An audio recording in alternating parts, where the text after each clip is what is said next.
Assalamualaikum warahmatullahi wabarakatuh. Selamat datang Sobat Nalar di Nalar Santri Amsilati, tempat dimana setiap isu yang beredar kita telaah dengan nalar supaya bisa dipastikan aman sebelum semuanya terlanjur tertular. Nah, kali ini kita bahas tentang sebuah stigma yang makin rame pasca tragedi memilukan di pesantren Al-Khazini. Tragedi ini bukan sekadar insiden biasa, tapi luka yang amat dalam karena merenggut nyawa para santri. Hati saya benar-benar teriris melihat reruntuhan bangunan Al-Khazini. Tentunya ini bukan hanya musibah teknis, tapi kehilangan generasi penerus bangsa yang amat berharga. Namun, yang lebih menyakitkan dari tragedinya sendiri, itu adalah reaksi sebagian masyarakat kita. Alih-alih menaruh empati, justru muncul cibiran, tuduhan, dan komentar pedas di media sosial. Media zaman sekarang, Sobat Nalar, kadang kayak pedagang gorengan di pinggir jalan. Asal goreng, asal laku, peduli amat minyaknya udah hitam atau belum. Pesantren jadi bahan gorengan empuk, karena pasti ada aja yang gigit. Clickbait judul, riset nol, analisis dangkal, tapi engagementnya tinggi. Lebih parahnya lagi, isu yang mestinya fokus ke masalah konstruksi bangunan malah melebar kemana-mana. Dari teknis pembangunan, tiba-tiba loncat jadi tuduhan eksploitasi santri, bahkan sistem feodal pesantren. Loh, apa hubungannya coba? Dari tragedi konstruksi kok jadi nyerempet ke doktrin? Kemana empati kita sebagai sama manusia? Hah? Baik, mari kita jujur dan objektif. Memang ada kesalahan pada pembangunan di Al-Khazini. Struktur konstruksinya itu tidak memenuhi standar kekuatan dan keselamatan. Ada kekeliruan teknis dalam proses pengerjaannya yang membuat bangunan itu tidak kokoh sebagaimana mestinya. Ini bukan pembelaan buta, ini pengakuan. Ada yang salah dan ada yang harus diperbaiki. Tapi yang bikin heran, begitu musibah ini terjadi, media langsung menggorengnya habis-habisan. Padahal kalau mau jujur, kasus bangunan roboh itu juga pernah terjadi di tempat lain yang jauh lebih megah dan dengan dana yang miliaran. Tahun 2004, gedung perkantoran di Sunter, Jakarta Utara ambruk. Tahun 2011, jembatan Marunda di Cilincing juga runtuh. Dan masih banyak lagi. Itu semuanya proyek besar, kontraktor profesional, dan dananya dari pemerintah. Korban pun gak sedikit. Tapi anehnya, waktu itu gak ada yang bikin heboh sampai bikin narasi feodalisme atau tuduhan sistem bobrok. Nah, begitu musola kecil di pesantren roboh, bangunan sederhana hasil gotong royong santri dan masyarakat langsung aja jadi bahan gorengan nasional. Headline penyinyiran, komentar netizen berhamburan, seolah satu musibah cukup untuk meruntuhkan kredibilitas seluruh dunia pesantren. Padahal, pesantren itu bukan institusi korporat. Banyak berdiri dari nol, dari niat, dan keikhlasan pengasuh dan masyarakat yang rela urunan demi berdirinya tempat belajar anak-anak mereka. Tapi justru ketika musibah datang, bukan doa yang dikirim, malah hujatan yang disebar. Musibah nggak pernah pilih tempat. Ia bisa datang di gedung mewah, bisa juga di surau yang sederhana. Yang seharusnya kita lakukan ketika duka datang, bukan menghitung kesalahan orang, tapi memperbanyak doa-doa. Karena di balik setiap dinding pesantren, ada harapan orang tua, ada perjuangan santri, dan ada keikhlasan kiai yang ingin melahirkan generasi berakhlakul karimah. Jadi, tolonglah, jangan biarkan empati kita dikalahkan oleh komentar yang tidak berdasar. Lalu muncul tuduhan lain. Katanya santri dieksploitasi. Katanya ada feodalisme pesantren. Eits, stop dulu. Jangan samakan khidmah dengan eksploitasi. Dalam tradisi pesantren, khidmah itu ibadah, bukan kerja paksa. Dan itu atas kemauan mereka sendiri. Santri belajar dari peluh, bukan hanya dari buku. Mereka dilatih melayani, bukan dilayani. Karena dalam melayani, ada pelajaran besar tentang ketulusan, tanggung jawab, dan cinta kepada ilmu. Dan jangan lupa, feodalisme itu beda jauh dari kata adab.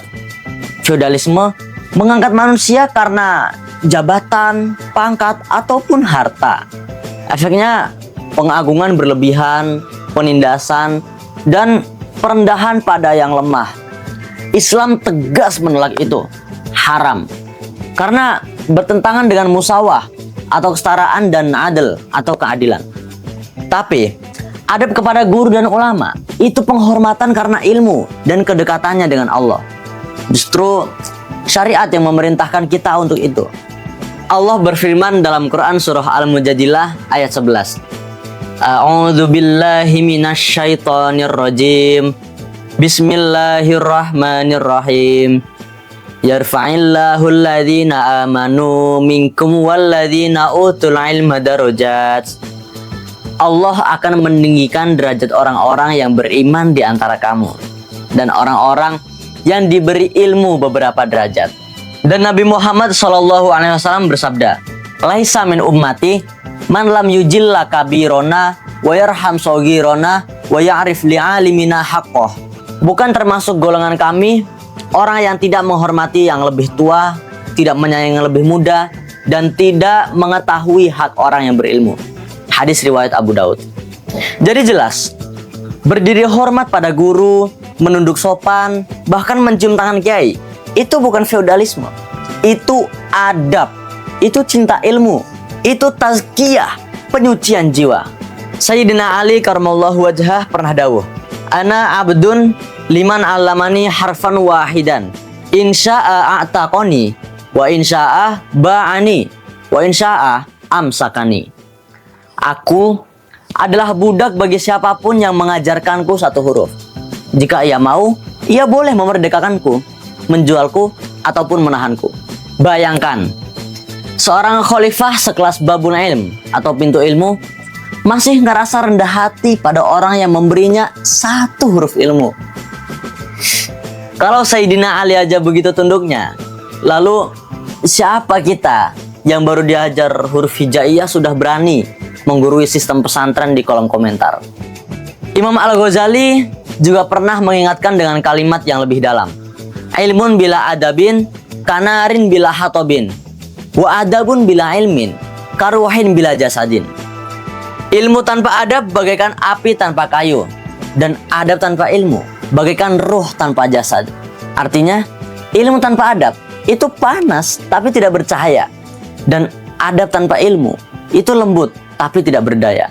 Keduanya harus selalu hidup berdampingan. Simpelnya begini Sobat Nalar. Feodalisme itu ngangkat orang karena status, tapi adab di pesantren ngangkat guru karena ilmu. Kalau dokter kita hormati karena nyembuhin tubuh, kenapa kiai nggak kita hormati padahal nyembuhin hati? Kalau santri berdiri karena cinta dan hormat pada gurunya, itu bukan feodal, itu latihan menghargai ilmu. Dan justru yang paling bahaya hari ini bukan soal sistem, tapi soal sikap. Ketika anak udah gak kenal adab sama orang yang ngajarin dia, itu bukan krisis moral, tapi tanda ilmu sudah kehilangan ruhnya. Ketika kabar robohnya musola Al-Khazini datang, bukan cuma ngilu mikirin santri yang tertimbun reruntuhan, tapi juga berat membayangkan bagaimana perasaan Kiai Abdus Salam Mujib, seorang pengasuh yang kehilangan bukan hanya gedung pesantren, tapi anak-anak rohaniyahnya, belahan hatinya sendiri. Namun luar biasa, beliau masih bisa berdiri di depan kamera dan berkata dengan pelan, "Ini takdir, semuanya harus sabar, semoga Allah berikan ganti yang terbaik." Kalimat itu seharusnya dibaca dengan hati, bukan dengan emosi. Tapi di dunia yang bising oleh komentar, ucapan sabar justru diserang, dianggap dalih, bahkan dituduh menutupi kesalahan. Padahal Seperti yang disampaikan oleh Lora Ismail Al-Khalili, Kiai Abdul Salam bukan sedang berkomentar tentang musibah orang lain. Beliau sedang menenangkan dirinya sendiri. Musibah itu bukan di luar dirinya, tapi di dalam hatinya. Yang gugur bukan sekadar santri, tapi anak-anak ruhaniyah yang selama ini ia rawat, ia didik, dan ia doakan tiap hari. Artinya jelas, beliau tidak sedang lari dari tanggung jawab. Beliau sedang bertahan di tengah kehilangan yang tidak bisa dijelaskan dengan logika manusia. Dan beliau tahu betul kaidah para ulama, yuta'azza bil qadari wa la yuhtaju bihi fil ma'ayibi.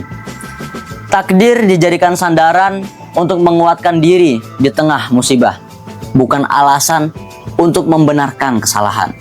Jadi kalimat ini takdir itu bukan bentuk pembelaan, tapi bentuk dzikir, usaha untuk meneguhkan hati yang sedang porak-poranda. Mungkin di detik itu, ayat inilah yang beliau ulang dalam hati. Bismillahirrahmanirrahim. Qul la yusibana illa ma kataballahu lana. Katakanlah, tidak ada yang menimpa kita kecuali apa yang telah Allah tetapkan untuk kita. Ayat yang menenangkan jiwa, bukan untuk menghindari kritik, tapi untuk bertahan dari guncangan batin yang tak tertanggungkan. Kita sering lupa, para pengasuh pesantren itu bukan robot tanpa rasa. Mereka manusia. Cintanya pada santri seringkali melebihi cintanya kepada dirinya sendiri. Santri bukan sekadar murid, tapi anak ruhani. Kebahagiaan santri adalah bahagianya, dan kehilangan santri adalah luka paling dalam di hatinya. Maka saat tragedi seperti ini datang, tugas kita bukan menghujat, tapi berempati. Nabi Muhammad SAW bersabda, "Isna'u li ali Ja'farin ta'aman, faqad atahum ma yashghaluhum." Buatlah makanan untuk keluarga Ja'far, karena kesedihan telah menyibukkan mereka. Lihat, ajaran Rasul bukan menyalahkan, tapi menemani duka.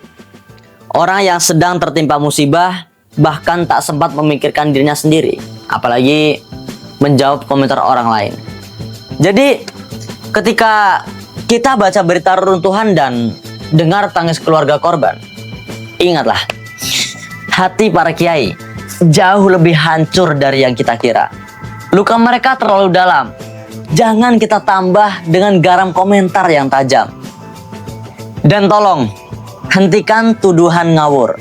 Khidmah bukan perbudakan.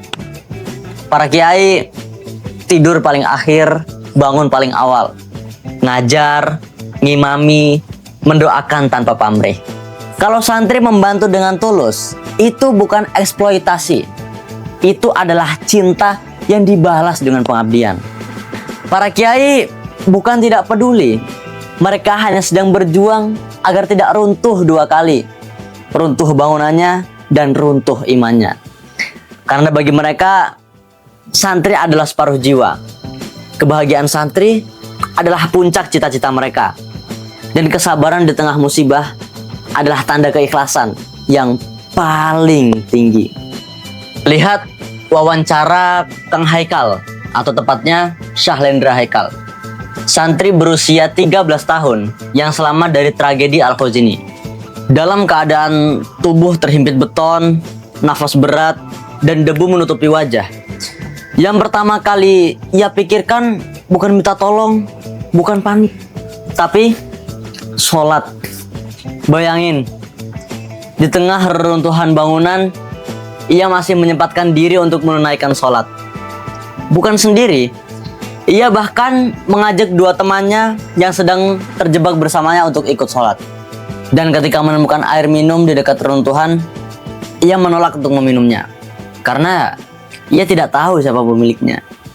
Anak usia 13 tahun dalam situasi maut masih bisa menimbang antara halal dan haram, masih bisa berpikir soal hak orang lain. Itu bukan hasil instan. Itu buah dari pendidikan akhlak dan tauhid yang mengakar kuat di pesantren. Lihat betapa suksesnya pendidikan seorang kiai yang bukan hanya membentuk kecerdasan akal, tapi juga kokohnya iman di dada santri. Ketika bangunan runtuh, yang berdiri tegak justru keyakinan mereka. Ketika tubuh tak berdaya, hati mereka tetap senantiasa bersujud. Inilah yang sering luput dipahami para pengkritik pesantren. Santri itu ditempa untuk mengabdi, bukan sekadar mengejar materi. Mereka belajar melayani sebelum dilayani, menomorsatukan kepentingan bersama di atas ego pribadi. Ketika nanti mereka turun ke masyarakat, mental inilah yang jadi pembeda. Bukan hanya pintar bicara, tapi tulus bekerja. Bukan hanya tahu teori kepemimpinan, tapi hidup dengan semangat pengabdian. Karena dalam Islam, mengabdi bukan sekadar kerja sosial, tapi bentuk syukur kepada orang yang berjasa dalam hidup kita. Nabi Muhammad SAW bersabda, "Man lam yashkurin nas, lam yashkurillah." Barang siapa yang tidak berterima kasih kepada manusia, maka ia tidak bersyukur kepada Allah. Hadis riwayat Abu Daud. Artinya, ketika santri berkhidmah di pesantren, membantu kiai, membersihkan masjid, atau mengajar adik kelas, itu bukan karena disuruh, tapi karena sadar. Dari tangan para kiai dan lingkungan pesantren itulah mereka tumbuh jadi manusia yang berilmu, beradab, dan bermanfaat. Jadi, khidmah itu bukan beban, tapi cara santri berterima kasih. Bukan upah yang mereka cari, tapi ridho dan barokah. Bayangin, kalau kelak Anda harus memilih seorang pemimpin, siapa yang lebih layak memimpin peradaban dengan hati yang jernih? Santri yang ditempa disiplin, adab, dan keikhlasan sejak dini, atau mereka-mereka yang baru bergerak setelah menghitung untung rugi dan fee proyek? Kalau nalarnya belum terkontaminasi cuan, harusnya Anda tahu mana jawaban yang benar. Dan pertanyaannya masih sama, mending santri atau non santri? Jadi jelas ya Sobat Nalar, tragedi Al-Khwarizmi ini seharusnya jadi momentum evaluasi, bukan ajang menghakimi pesantren. Kita benahi yang salah, kita kuatkan yang benar. Karena pesantren bukan sekadar lembaga pendidikan, tapi benteng moral bangsa. Dan kalau kita lihat kisah Haikal, santri kecil yang tetap sholat di tengah reruntuhan, kita belajar satu hal besar, bahwa iman dan adab bisa berdiri tegak bahkan saat dunia runtuh. Harusnya kita malu, karena di usia semuda itu ia sudah meneladankan apa arti sabar dan ikhlas yang sejati. Sementara kita yang hidupnya di atas tanah lapang, kadang masih roboh hanya karena ego dan komentar. Oke, semoga semua yang saya ucapkan tadi tidak disaring dengan emosi, melainkan dengan hati dan logika. Sampai jumpa di episode selanjutnya di Nalar Santri Amsilati. Santri menalar, dunia mendengar. Wassalamualaikum warahmatullahi wabarakatuh.